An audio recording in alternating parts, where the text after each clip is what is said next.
The vote was already at 57 when I stopped pretending to take notes. I had a pen in my hand and a diplomatic notepad on the small lectern in front of me, and for the past 3 hours I had been writing things like Vreth delegation, hostile posture, and Seth ambassador, avoids eye contact, professional observations, the kind of thing my department expected. But at 57 votes, with 6 still to go and the result mathematically certain, I set the pen down and I just watched. The grand amphitheater of the Galactic Concordat had been carved directly into the rock of a dead moon called Verath Minor. No windows, no natural light. The ceiling above the chamber rose so high that the upper galleries disappeared into shadow, and in those shadows, if you looked long enough, you could see the faint blue glow of monitoring drones cycling through their observation passes. The chamber seated close to 4,000. Every seat was full. I was the only human in the building. The vote counter on the main display ticked to 58. Councillor Thene of the Athene was seated 2 positions to my left in the observer gallery. He was tall and pale, built like something designed for a world with lower gravity, with 4 long fingers on each hand, and eyes that were a very calm shade of silver. He had been my closest contact on the Concordat diplomatic circuit for 11 years. Not quite a friend. Something more careful than that. He leaned slightly toward me and spoke just above a whisper. "You should prepare yourself," he said. "This is not a formality." "I know," I said. 61 votes is a declaration of active engagement. It authorizes force. Full force. "I know what 61 votes means, Tiain." He looked at me for a long moment. The silver in his eyes shifted the way it did when he was uncertain. "You are very calm," he said. "I'm a diplomat," I told him. "We are trained to look calm." He turned back to the main floor. The 61st vote came in from the Vreth block, 7 delegates pressing their confirmation panels in near-perfect unison. The counter changed. The chamber made a sound I had never heard before in 11 years of attending Concordat sessions. It was not cheering exactly. It was more like the sound of a held breath released all at once, across 4,000 alien bodies, none of them human. 61 to 2.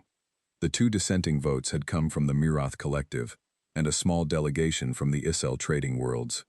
I had met their representatives before. Good people. I hoped this would not cost them.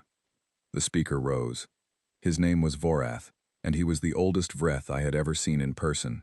He stood nearly 3 meters tall, and the bioluminescent patches along his neck and jaw pulsed with the slow, deliberate rhythm of someone who had spent a very long time learning to show authority without effort. 7 eyes. 4 facing forward, 3 arranged in a shallow arc above them, each one capable of independent focus. When he spoke, the translation system rendered his voice into something low and measured, which I suspected was not entirely accurate to the original. "By the authority of the Galactic Concordat," Vorath began, "and in accordance with Resolution 97 of the Emergency Security Charter, this body formally declares a state of active intervention against the human territorial expansion bloc, hereafter referred to as the Terran Collective." He paused. The chamber was very quiet.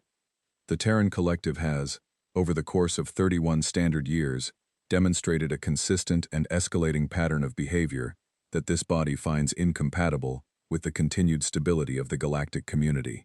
These behaviors include unauthorized colonization of 14 contested worlds, the unlawful acquisition and replication of proprietary navigational technology, the interference in 3 separate Concordat-mediated conflict resolutions, and the unilateral distribution of medical compounds on Concordat-protected worlds without proper authorization. He read it all in the same tone. The translation kept the same flat authority throughout. I noticed that he did not say a single thing that was factually wrong. What he did not say was the context for any of it. He did not say that the 14 contested worlds had been uninhabited for over 600 years, and were contested only because 3 Concordat members had filed overlapping claim documents they had never acted on. He did not say that the proprietary navigational technology was a fold drive design that humanity had independently derived from first principles in 11 months, which had caused a minor crisis among Concordat scientists because they had taken 230 years to develop the same system and considered the mathematics essentially impossible to reconstruct from scratch.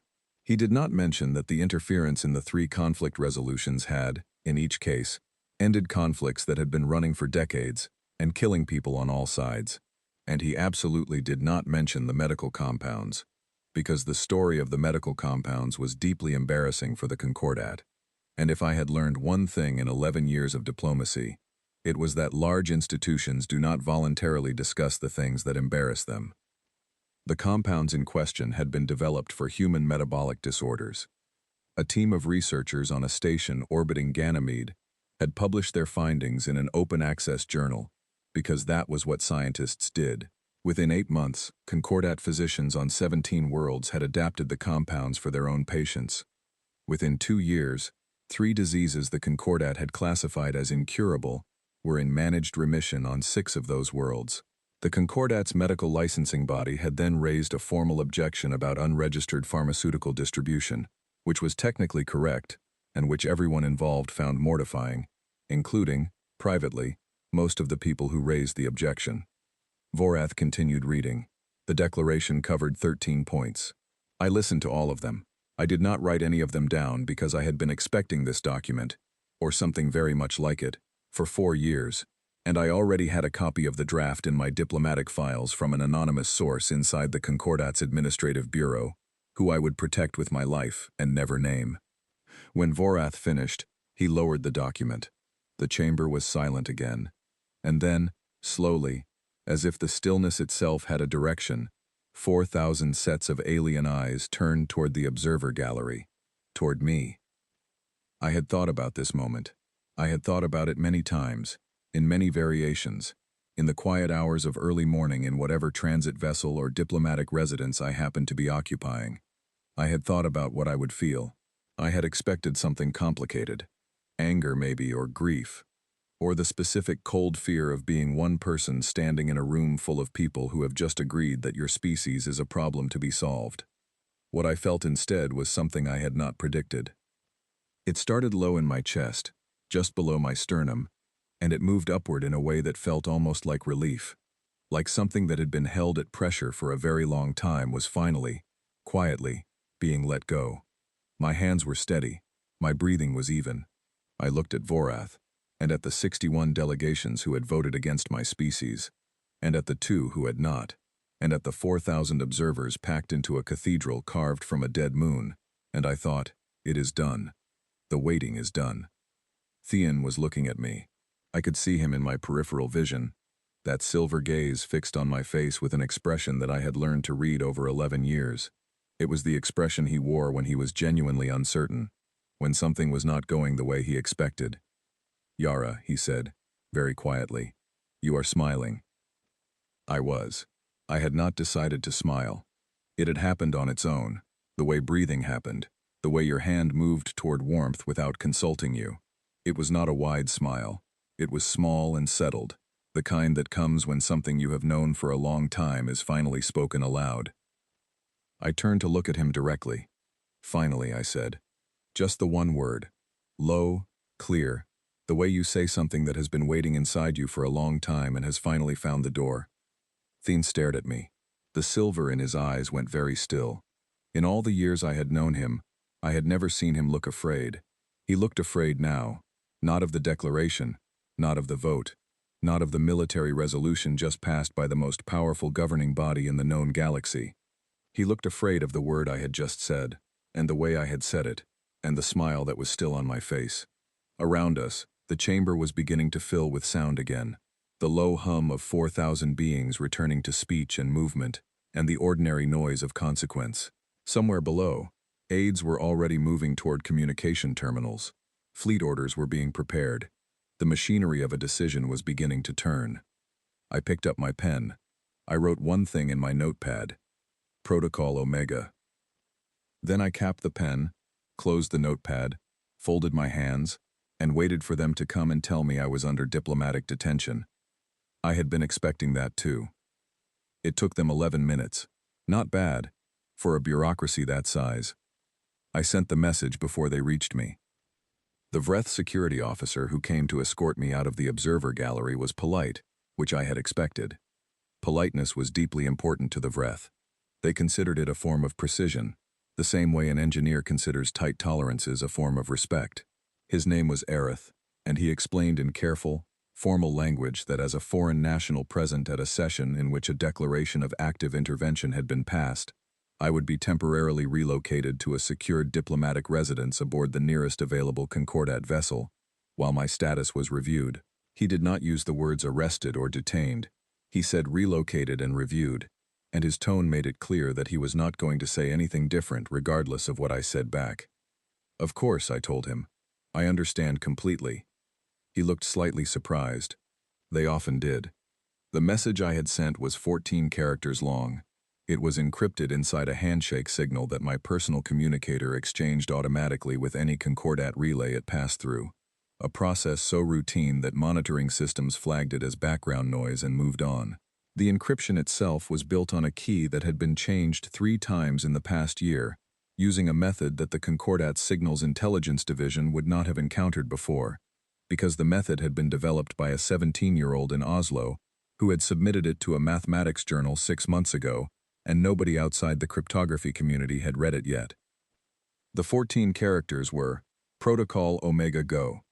That was all. That was enough.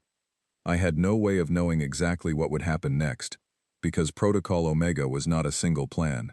It was a framework for approximately 9,000 individual plans, each one designed to activate independently, based on local conditions at the moment of trigger.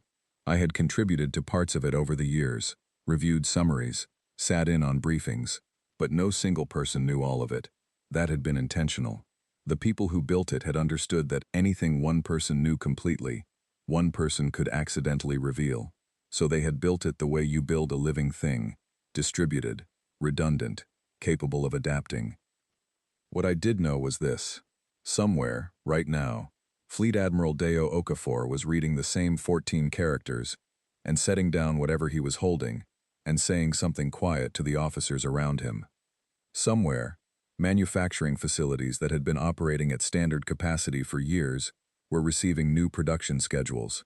Somewhere, 17 species that the Concordat had never considered important enough to monitor closely were opening sealed communications from human diplomatic contacts and reading agreements that had been drafted and held in trust for as long as 8 years, waiting for exactly this moment.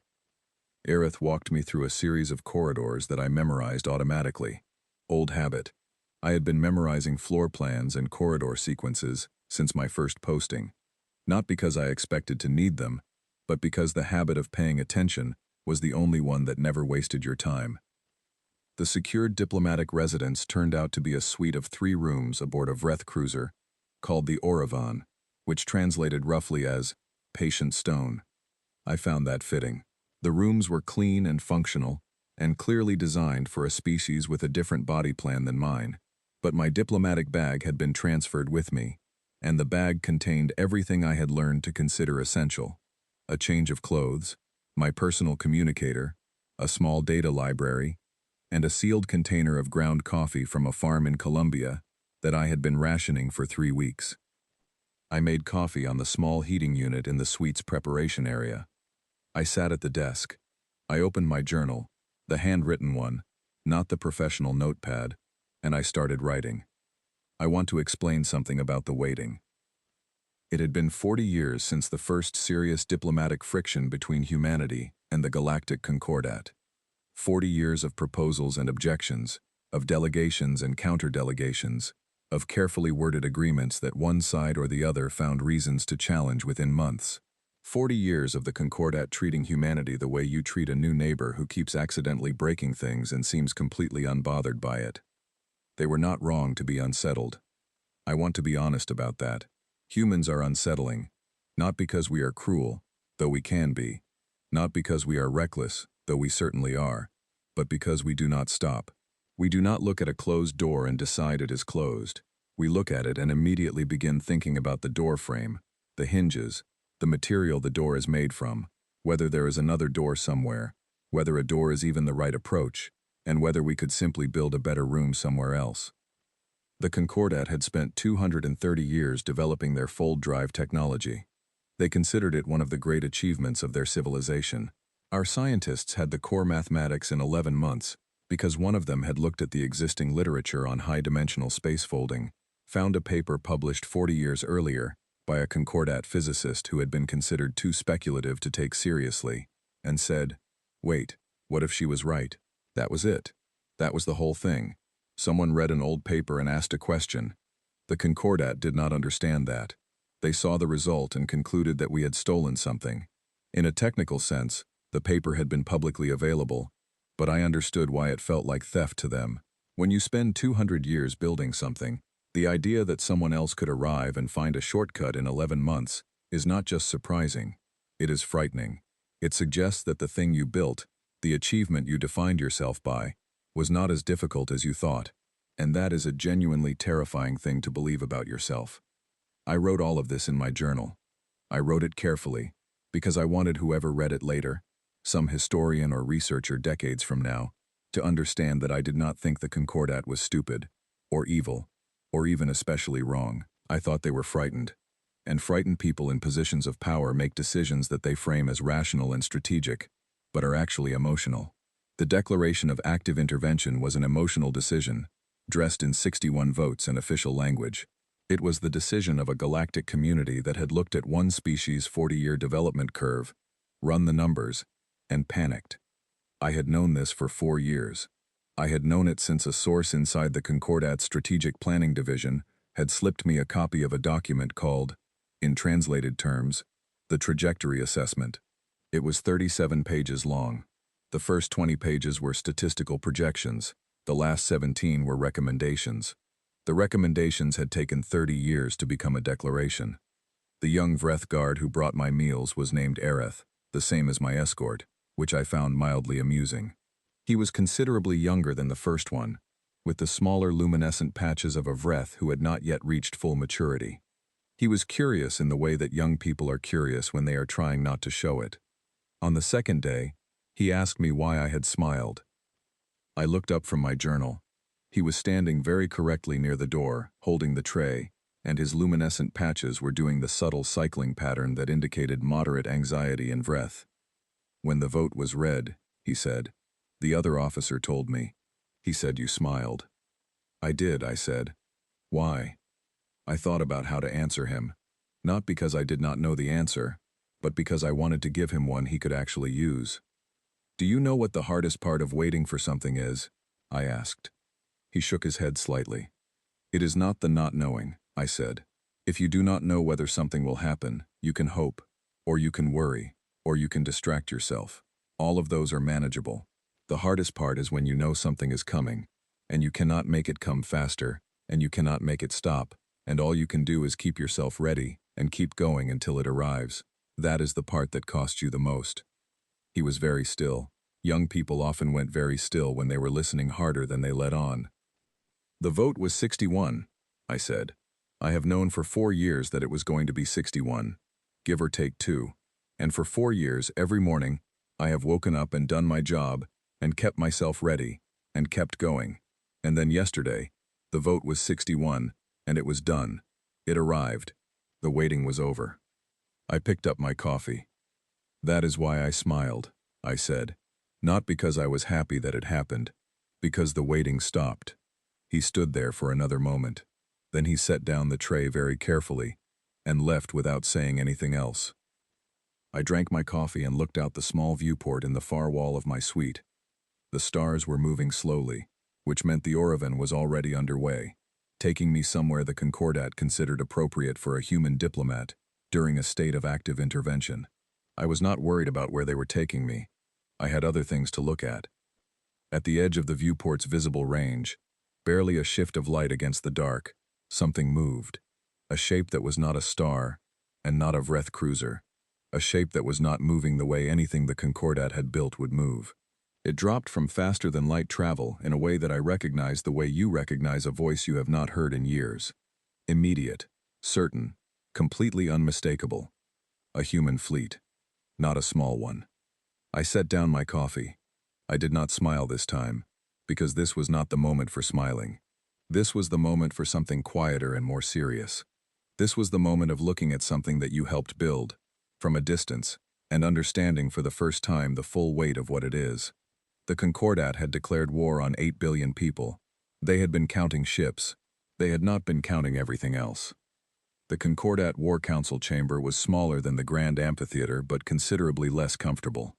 It was a working room, all long tables and active displays, and the particular tension of people who are receiving information faster than they expected and adjusting in real time. I was brought in on the third day, under the formal designation of human witness, which was a title that existed in Concordat protocol for situations where an adversarial foreign national was present at military sessions, and which had, as far as I could tell from the archives, never actually been used before. Diplomats are rarely useful as witnesses during the wars their diplomacy failed to prevent. The Concordat's decision to include me anyway told me something about how they wanted this conflict to appear. Witnessed, on record, clean. I had no objection to that. I intended to watch very carefully. The chamber was attended by 11 senior military commanders from 7 species, 4 strategic advisors from the Concordat's civilian branch, and 2 communication officers whose entire function was to manage the relay feed coming in from the active theaters. I was given a seat at the far end of the main table, slightly removed from the others, with a translation receiver in my ear, and a secondary display screen on the surface in front of me that showed me exactly what the main screens showed the rest of them. No special access. No filtering. I found this interesting.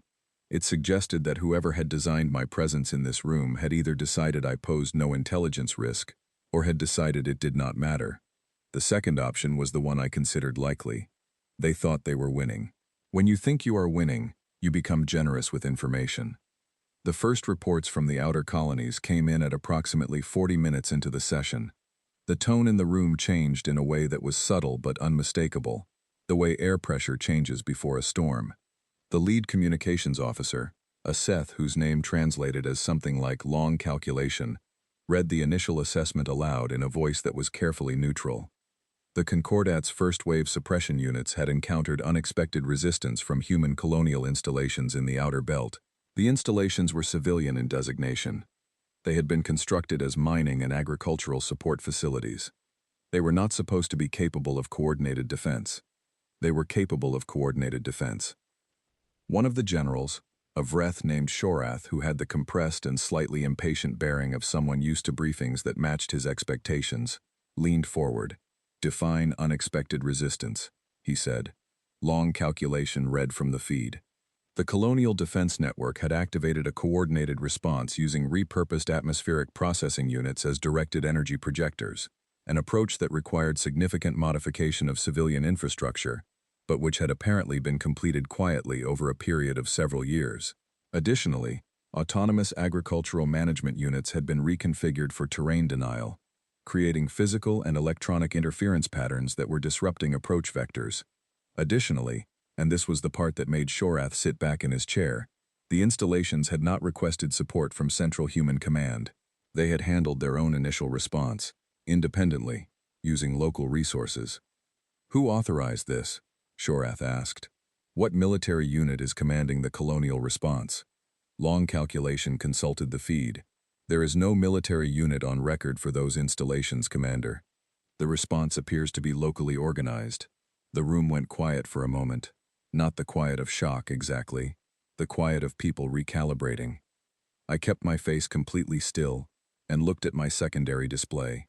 Through the quiet communication channel I had established using a method that the Vreth monitoring team would not find unless they were specifically looking for signals embedded in the error correction routines of standard translation receivers, I had a parallel feed from Fleet Admiral Deo Okafor's command vessel. The feed was text-only, low bandwidth, essentially impossible to detect unless you were already looking directly at it. Okafor's updates were dry and factual. He had a gift for that. He could describe extraordinary things in the tone of someone reading a grocery list, and I had always found it steadying. "The colonial response," he wrote, "is running on the local framework we installed 6 years ago. Each installation has a community defense council that has been trained and equipped for exactly this situation. They knew the timeline within 4 hours of your trigger. They have been ready since last year." I had known this in outline. Seeing it in action was different. There is a difference between knowing that a thing was built and watching it work. I watched Shorath receive 3 more reports in the next hour. Each one contained something that had not been predicted. The Concordat's intelligence assessments of humanity's military capacity had been built on observable data, Ships commissioned, weapons tested, facilities constructed and registered. The assessments had been thorough. They had covered everything they could see. The things they had not seen were the things that had been deliberately kept invisible. Not because humanity had been planning an attack. I want to make that clear, because it matters, and because it would be easy to misread. The program that humans called the drawer had never been oriented toward attack. It had been oriented toward exactly this, the moment when someone else decided to start something, and humanity needed to be able to finish it. The drawer had been created 40 years ago by a small group of people who had run the same statistical models the Concordat would later run in their trajectory assessment and had come to a similar conclusion. Not that humanity was going to be the dominant species in the galaxy, but that some part of the galactic community would eventually look at humanity's growth curve and decide that the curve needed to stop. And when that happened, humanity would need to be ready in a way that had nothing to do with the arms they could be seen carrying. The drawer held 4 main categories of content. The first was technology, not weapons primarily, though some weapons were included, but technology developed and then deliberately withheld from deployment. Hull systems that adapted in real time to energy weapon profiles, learning from each hit and adjusting within milliseconds. An artificial intelligence tactical network that was not sentient in any meaningful sense, but which processed battlefield information at speeds that made standard Concordat battle management systems look like they were thinking through sand. Agricultural and energy systems of such efficiency that even the smallest human outpost could sustain itself indefinitely under siege conditions. Medical advances developed over 30 years of research that had never been released, because there had never been the right moment, and because certain human strategists had quietly noted that they might be more useful as leverage than as gifts. The second category was infrastructure, facilities and installations that had been built to look like one thing and were capable of being something else within hours of receiving the right signal. Mining stations with structural reinforcement that could absorb weapons fire far beyond what their registered purpose required. Communication relays that doubled as coordination nodes for a distributed command network. Automated fabrication units that could retool from agricultural equipment to defensive hardware in under 12 hours. The third was alliances. This was the part I was most proud of, not because I had built it alone, I had not, but because I had contributed more to it than to almost anything else in my career. Over 40 years, human diplomatic contacts had quietly and carefully built relationships with 17 alien species that the Concordat had never considered significant. Small species, poor ones, by Concordat standards. Some of them strange in ways that made mainstream galactic diplomacy uncomfortable. The Murath Collective, who communicated primarily through bioluminescent pattern and had been largely ignored by the Concordat's diplomatic services for 200 years because their communication method was considered too slow. The Issil traders, who maintained neutrality in all formal conflicts but who had been supplying human outposts with certain materials for decades, through channels that looked like routine commercial exchange. A dozen others, none of them individually powerful. Together, occupying positions and holding resources, and sitting on communication routes that the Concordat had never thought to consider strategic. The fourth category was the one hardest to put in a briefing document. Human nature itself. The Concordat had studied human military history. They had catalogued our conflicts, our casualties, our weapon development, our tactical evolution. What they had not fully absorbed was the pattern underneath all of it. Humans under pressure do not simplify. They do not retreat to basics and hold position. They generate options. The worse the pressure, the more options they generate, as if difficulty itself is a kind of fuel. Put a human community under siege, and within 2 weeks they have found 17 things they can do with the material they have that nobody in a comfortable room with full resources would ever have thought of, because comfort does not produce that kind of thinking. The Concordat had been trying to plan for what we would do. They had not understood that what we would do was not predictable, because it would be invented in the moment by people whose main resource was the refusal to accept that there was nothing left to try. Shorath received his 4th report, then his 5th. He was not panicking, because he was a professional, and professionals do not panic at the table. But his luminescent patches had gone to a very controlled, very careful stillness that in Vreth body language indicated the suppression of a strong emotion. I watched him from the end of the table. I had a secondary window open on my display that showed me Fleet Admiral Okafor's broader update feed. He had stopped being dry. His last message read, "Yara, they are looking at the wrong ships. The ships they can see are the ones we wanted them to see first. The rest are already in position." I closed the window. I looked at the main display, which showed the current tactical overview in 17 different colors, representing 17 different Concordat fleet formations, and their projected engagement paths. I looked at the gaps between those formations, the gaps that Okafor had placed things in. General Shorath, without looking away from the display, said to no one in particular, "Where are the rest of their ships?" No one at the table answered him.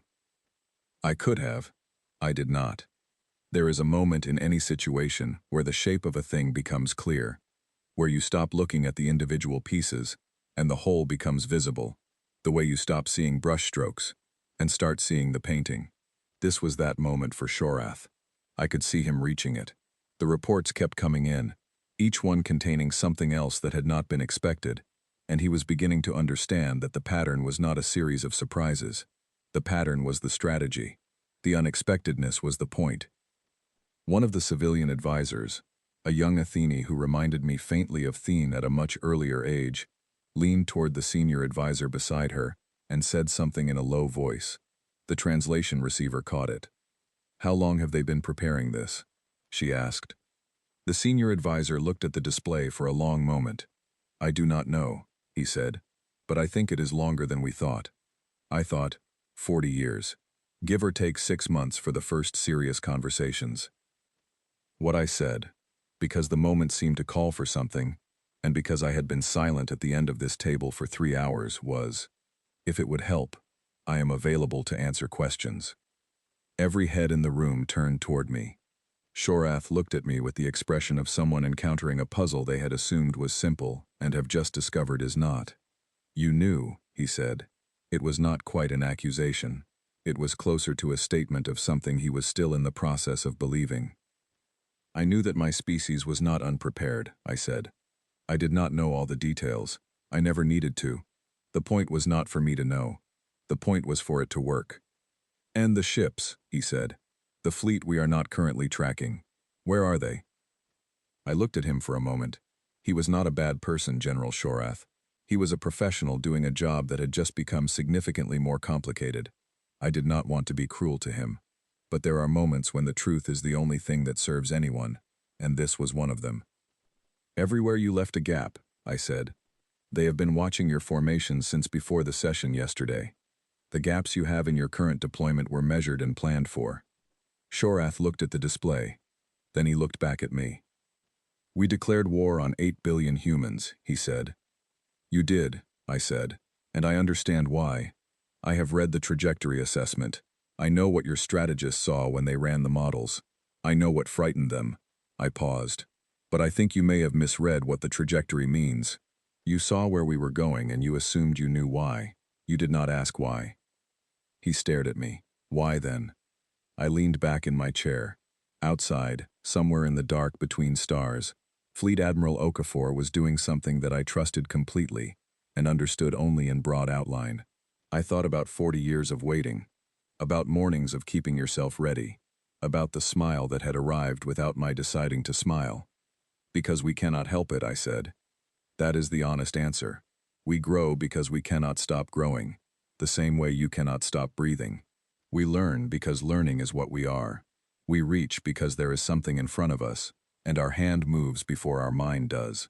I looked at the display, at the colors of 17 Concordat fleet formations, and all the gaps between them. "You were afraid we were going to take something from you. We were trying to figure out how to share it." No one spoke. I looked back at Shorath. "May I use your communication terminal?" He looked at me for a long moment. Then, slowly, he nodded. I walked to the terminal at the side of the room and I opened a channel to Fleet Admiral Okafor's command vessel.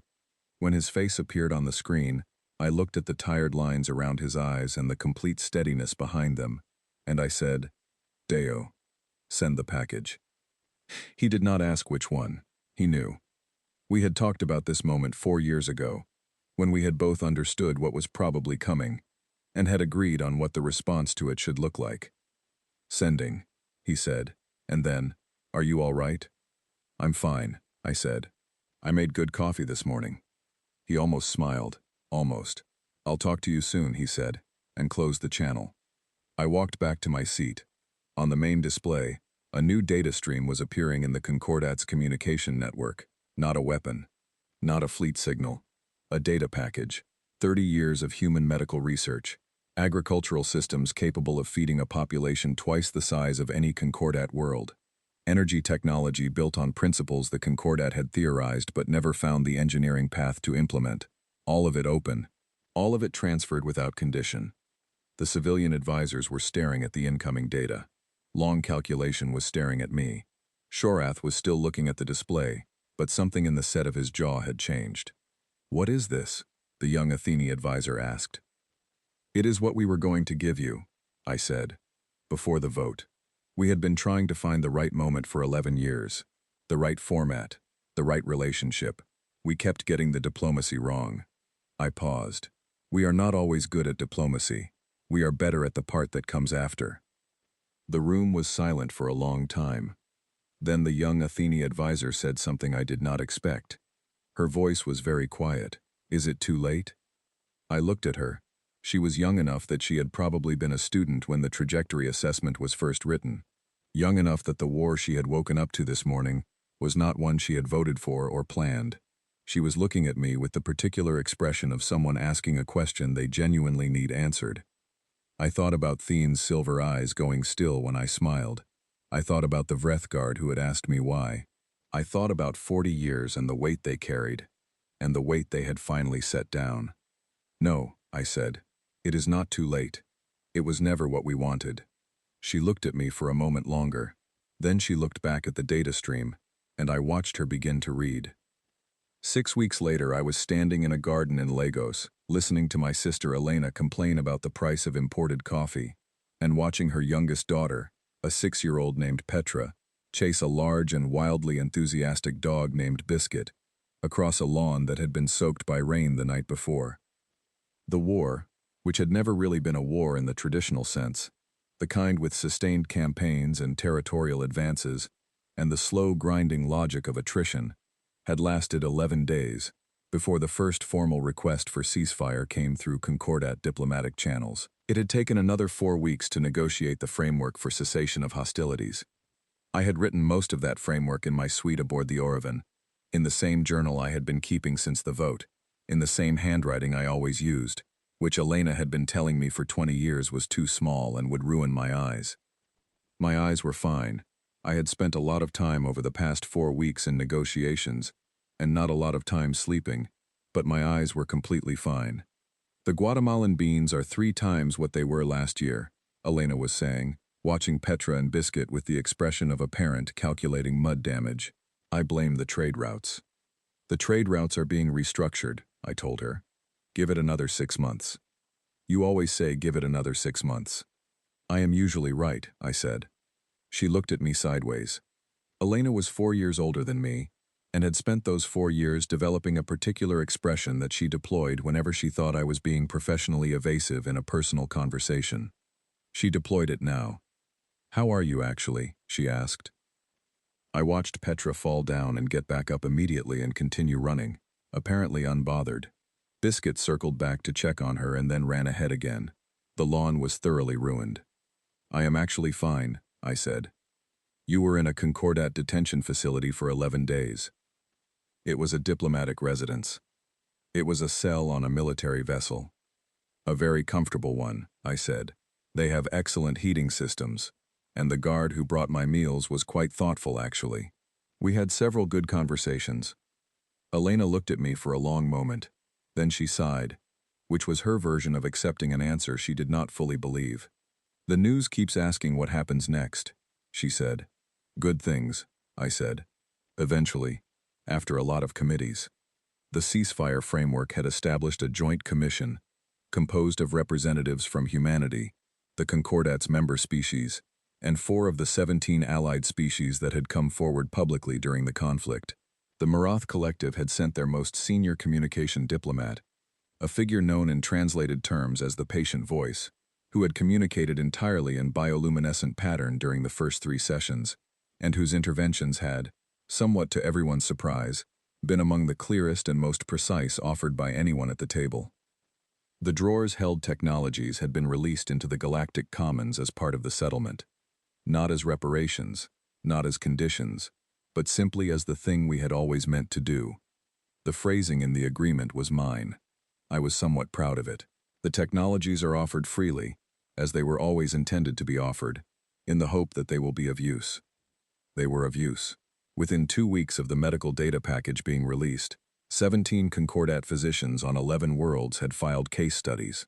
Within 4 weeks, the energy systems had been adapted by 2 Concordat member species with chronic power infrastructure problems.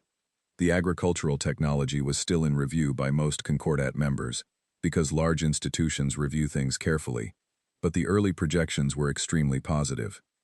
The 17 allied species had been formally welcomed into the galactic community through a process that the Concordat Diplomatic Corps had found deeply uncomfortable and had conducted anyway, because there was simply no principled argument for excluding them. The Murath Collective had been offered a permanent seat on the Concordat's Secondary Council, which they had accepted with a display of bioluminescent pattern that took 45 minutes to fully communicate, and which translated, in essence, as, "It is about time." I had resigned my position as diplomatic attaché the day the cessation framework was signed. I had given the letter to my department director, a careful and deeply decent man named Oliver, who had read it 3 times before looking up and saying, "Are you certain?" "Yes," I told him. "The commission will need experienced representation." "It will have it," I said. "There is someone I have in mind. She is 29 and considerably sharper than I was at her age, and she does not have 11 years of being the face of whatever went wrong in the last negotiation, which is a genuine professional advantage." Oliver had looked at me for a long moment. "You are not old, Yara." "No," I said, "but I am the person who was in the room when the vote was 61. That will be in every history of this.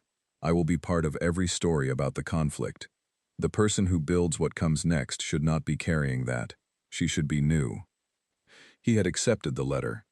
Her name was Clara Osei, and she had spent the past 4 years in the Concordat's secondary diplomatic circuit, building relationships with exactly the kind of small species and overlooked delegations that most of her colleagues considered low priority.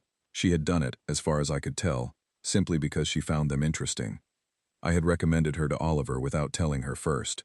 When he called her, she had apparently needed about 45 seconds to say yes, which was exactly the right amount of time. I had attended the first session of the new Joint Commission as a civilian observer. Clara had walked into the chamber and done something that I had not done in 11 years of diplomatic service. She had greeted the Marath delegation first, in their own communication format, with a bioluminescent pattern she had spent 3 weeks learning. It was a simple greeting. It was also the first time any non-Murath diplomat had communicated with them in their primary language in 200 years. The patient voice had responded with a pattern so warm and elaborate it had taken 12 minutes to complete. I had sat in the back of the observer gallery and watched, and felt something that I had not quite felt before, something quieter than relief. The specific feeling of seeing a door that you spent 40 years standing in front of finally, properly, opened by someone with fresh hands and clear eyes, and no particular history with the door. The new Concordat speaker, a Seth named Resonant Deep, who had replaced Vorath following the internal review that always followed a major strategic failure, had watched Clara throughout that first session with an expression I recognized. I had seen it on Thingin's face the day of the vote, and on Shorath's face when the reports kept coming in wrong, and on the young Athene advisor's face when she asked if it was too late. It was the expression of someone realizing that they had been thinking about humans in a way that was going to need significant revision. I had almost felt sorry for Resonant Deep. Almost. Petra had stopped running. She was sitting in the wet grass now, examining something she had found near the garden wall, her dress spectacularly muddy, and her face completely absorbed in whatever small thing she had discovered. Biscuit sat beside her, panting, tongue out, fully committed to whatever she was looking at. Elena made a small sound beside me. "That dress," she said. "She's learning something," I said. "She's ruining a dress." "She's doing both simultaneously," I said. "It's efficient." Elena gave me the look again. Then she looked back at Petra. and the look softened into something that had no name I knew, but which was one of the things I had missed most in 11 years of posting after posting in places that were not Lagos, and not this garden. I thought about the trajectory assessment. 37 pages of statistics and projections that had concluded, correctly, that humanity would be the dominant species in the galaxy within 2 generations. The people who wrote it had been afraid of that conclusion. They had spent 30 years turning that fear into a declaration. They had misunderstood what the trajectory meant, the way you misunderstand a painting when you stand too close. They saw dominance and they heard conquest, because that was the grammar they had for that kind of growth. They had read our history and seen all the wars and concluded that expansion meant taking. They had not understood that the reason Petra was sitting in wet grass looking at a bug was the same reason one of our scientists had looked at an old paper and asked what if she was right. The same reason someone had built a friendship with the Murath Collective over 20 years of careful bioluminescent conversations. The same reason Fleet Admiral Dio Okafor had, alongside every military contingency in the drawer, insisted on including the complete medical and agricultural data package, kept ready, updated annually, waiting for the moment when the relationship was finally stable enough to share. We did not grow because we wanted to take. We grew because everything was interesting. Every door was worth opening, every species was worth knowing, every question was worth asking, and every answer led to 3 more questions, and that was not a problem. That was the whole point. The Concordat had run models on where we were going. They had not modeled what we were going to do when we got there. I was going to tell them. Not immediately, because there were committees first, and committees took time, and that was as it should be. But I had already started writing it, not in the professional notepad, not in the diplomatic journal, in a new notebook, a personal one, bought from a shop in Lagos that morning that smelled of paper and leather, and the particular kind of ordinary that I had been away from for 4 years. I was going to write it in simple language, the way I had learned to write everything after 11 years of watching people dismiss complexity as arrogance. I was going to write it for the Seth delegate who had not yet been born when the trajectory assessment was filed, for the young Athene advisor who had asked if it was too late, for Aerith the guard who had asked me why I smiled. I was going to tell them what we are. Not conquerors, not saints, not a species that had spent 40 years building a hidden arsenal because we wanted to prove a point. A species that had spent 40 years keeping a promise to itself, that when the moment came, and we both knew it would come, we would be ready. Ready not just to respond, but to respond the right way. Ready not just to survive, but to offer something real when the survival was done. A species that turns threats into problems, problems into projects, projects into traditions. A species that fills half of a war chest with gifts and means it. Petra looked up from whatever she had found in the grass.